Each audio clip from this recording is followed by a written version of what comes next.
Welcome to another episode of Real Estate AI Flash. And today my guest is Casey Levine, managing broker from Berkshire Hathaway Home Services, York, Simpson, Underwood Realty in Morrisville, North Carolina. So Casey believes North Carolina is the best state to live. And I couldn't argue with her because I met her in Asheville, North Carolina for the first time when we were at a conference, and I fell in love with North Carolina. So Casey, welcome to the podcast.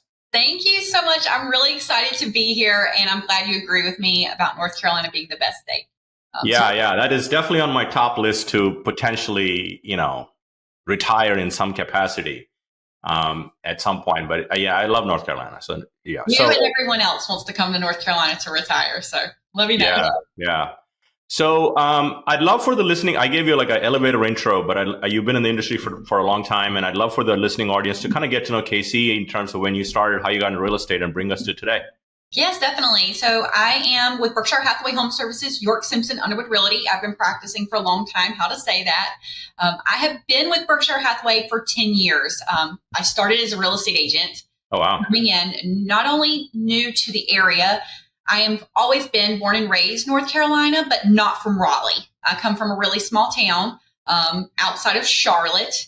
And so me and my husband moved here. I've got into real estate and have been with Berkshire the whole time, and I've loved it. I loved everything about real estate. And about a year and a half ago, I took the plunge and became the managing broker of the Morrisville, Cary office. And that's been an amazing journey as well.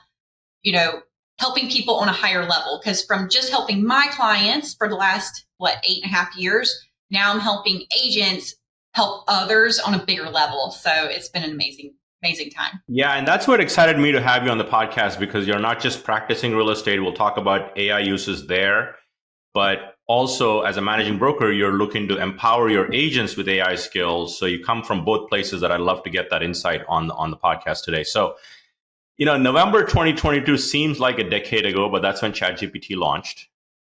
And I feel like we've gone through a decade of AI. Every week, there's something new. What was your first light bulb moment of this technology? I think you're going to love this. It was you in Asheville in March.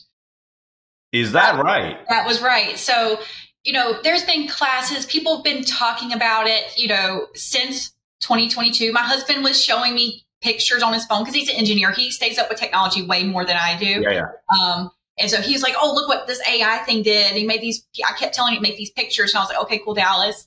And all I kept hearing about in the real estate industry was listing descriptions. And I was like, okay, I can make my own listing description.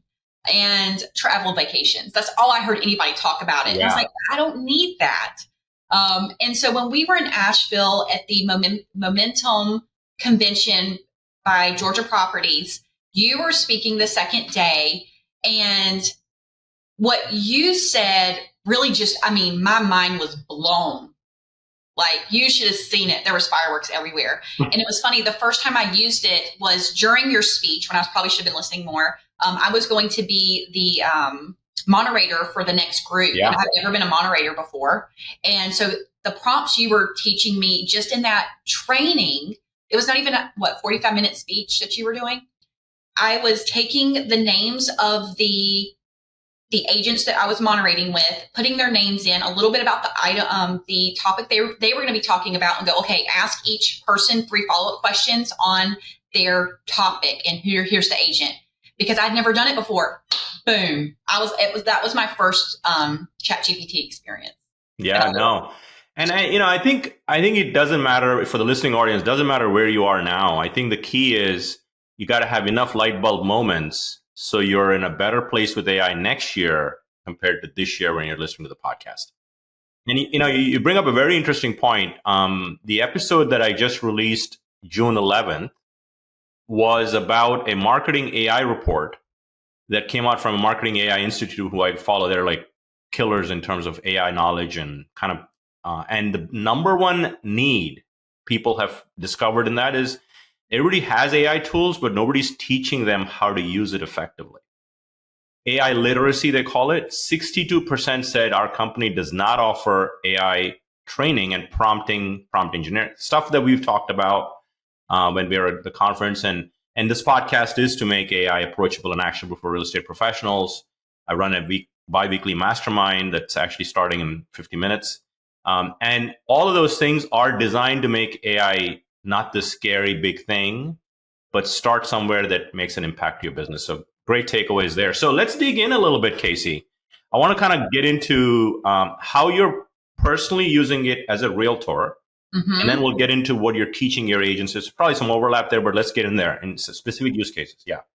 So what I'm primarily using it for right now is, for me, is recruiting a lot. So I'm using it to, so again, what you've always talked about, it's all about the prompts. It's all about what you talk to your chat GTP about. And so what I do is, I talk to it a lot, right? This is who my company is. This is who I stand for. These are the values I'm looking for. These are what the collaboration of our office. So it's already learned a lot of these things about who I am and what type of agents I'm trying to attract, right? So I think that's the biggest piece of that to help me. Because you can go, hey, write me a email to attract agents.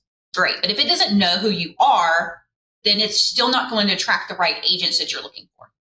Yeah, I think one of the benefits of AI, if you can understand it and train it well, is personalization. Because marketing suffers from one-to-many marketing, so it only resonates with a small subset of people. But if you talk to me and you know me well, and it's like one-to-one marketing, that's where it excels. And AI allows you to scale that, exactly, at a one-to-one level for the masses in a way. So good takeaway there. So, and what are you using? What are the tools you're using for that primarily? Is it ChatGPT? So the tools I'm using for video scripts, but what I loved in your training, so I'm just going to talk about your training the whole time. What I loved about your training was you were like, you have to be specific. Don't just give it don't say I want a video script. You want a video script for Instagram with this many seconds talking about this, and that you want a hook. You also want to add an item of value and how to reach back out to you, right? Yeah. So you have to say all those things. You can't just go, give me a 60-second script. So I've been using those techniques that you've taught, and I put it into ChatGPT. This is what I'm looking for. Give me 6, because you're probably not going to like just the first one. 100%. Go ahead and tell it to give you a couple of them. So I'm definitely using it for video scripting on Instagram. I've been using it for recruiting campaigns to agents who are experienced in mailers. And then one thing I've been using it for my agents is I do a motivational talk at the beginning of all my sales meetings once a week. And so this motivation could be a funny commercial. It can be a poem. So for example, Rudyard Kipling, I'm probably messing up his name, wrote the poem If. Yeah. And on YouTube, you can find it. Sir Michael Caine did the reading of it on YouTube. And so I showed that at one of my sales meetings a couple weeks ago. And what I did was I put the poem in ChatGPT and I said, relate this poem to my agents in my office during a sales meeting. And it gave me 7 points from the poem. Wow. Relating it to real estate agents in our industry. That way, they don't just have to listen to this poem and go, okay, yes, it's inspirational, but how does it apply to me, Casey? Yeah. Well, this is how it applies to my agent. 100%. Well done. Yeah. One other thing we did was it was a rainy day, kind of like today here in North Carolina. And I was like, okay, I need something for my sales meeting. So my daughter likes this book called Raindrops to Rainbows. It's a kid's book. Yeah. Again, we played the video. But I asked ChatGPT, relate this children's book, Raindrop to Rainbows, to real estate agents, right? And I loved it so much because it was a kid's book. How do you relate that to real estate? And it did. And I even had an agent reach out to me that weekend afterwards and goes, this is what's happening in my life. And this is how that poem, that book and what you said, how it resonates with me. 100%. I mean, I'm a big believer in storytelling, because I think that's what sticks sometimes. And the best salespeople are storytellers because they invoke feelings. And I feel like AI helps me when I read a piece, make it a story that relates to this audience like you're doing. I think is a great application, because I feel like most people think AI I can use it professionally, but some of my best use cases of AI have come personally that I've brought professionally. So great takeaway there. How else are you using it or teaching it? So what I'm doing with teaching, my processes, so I have processes from being in a real estate agent because I was in industry for over 8 years before I came in a managing broker. But so all my processes, I've actually uploaded in ChatGPT. So like my buyer checklist, what you should be researching, my listing checklist, things like that. I've uploaded it in ChatGPT and put it into templates and checklists for my agents now. So like uploading documents and going, hey, add check boxes, add this, add that, add fill in the blank areas, for real estate or to group items, right? Because, mine was probably it was just a list, but this makes it more efficient. Do this and export it into a Microsoft Word document. Yeah. So I'm not sitting here retyping stuff for over an hour. Done. Export. And then I'll go, okay, great. I want to be able to have an editable version. Also, I want a PDF. Export to that. Done. So definitely way more time efficient with trying to get these documents ready for my agents. I've been using it for problem solving. Oh, yeah. I think the funniest thing was I tell my agents is I was having a disagreement with my husband. And you know how sometimes it's all about words? Yeah, words matter. I couldn't articulate it. So I put in ChatGPT. I was like, me and my husband are having a disagreement. This is why. This is how I feel. Let him know. Send a response back. And it did. And what's funny is he responded back using ChatGPT, I could tell, because he didn't edit it any kind of way. But problem solving that way. So people get a kick out of that. I think you should send your husband the text saying, happy wife, happy life. Right? That should be a motto. Yeah.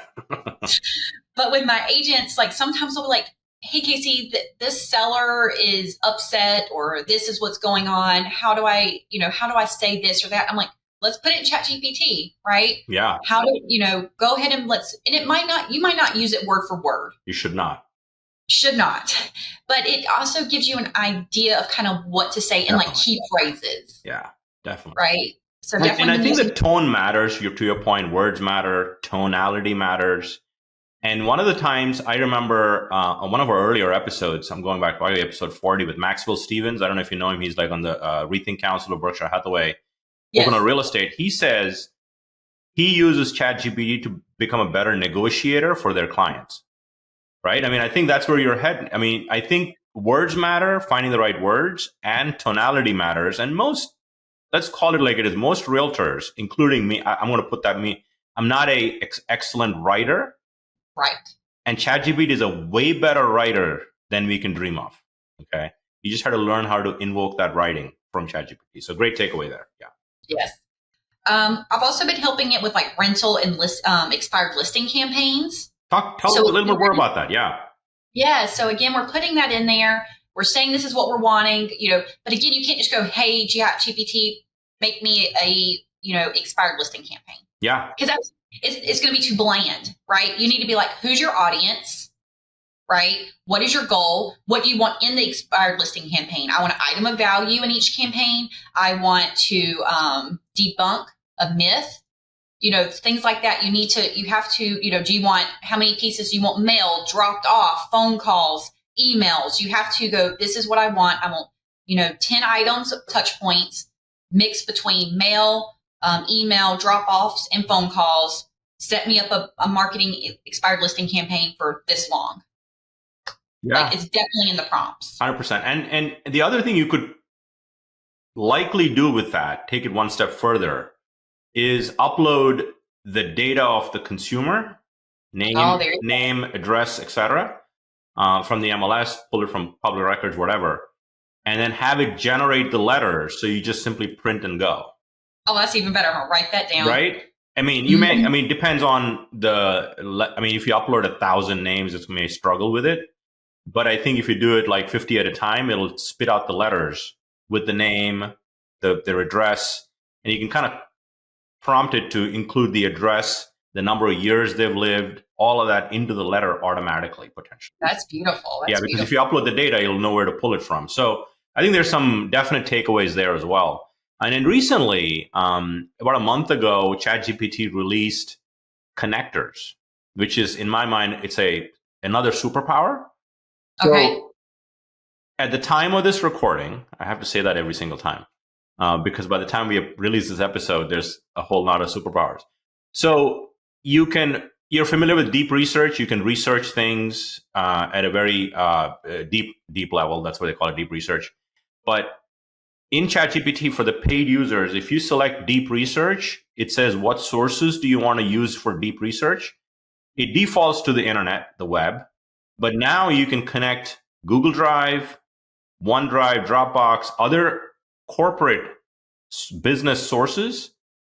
So a good example is I just tried this the other day, and I connected my Google Drive. And by the way, those of you that are concerned about privacy, OpenAI specifically said anything you use in connectors, they will not train on, and it's part of their terms. So I connected my Google Drive, and I said, we're at 75 podcast episodes. Can you go through my podcast episode folder, look at all the topics we've interviewed our guests on, and give me the top 5 topics that are resonate with real estate agents that I've not had a guest talk about. And I went, got a cup of coffee, in 7 minutes, it gave me the report.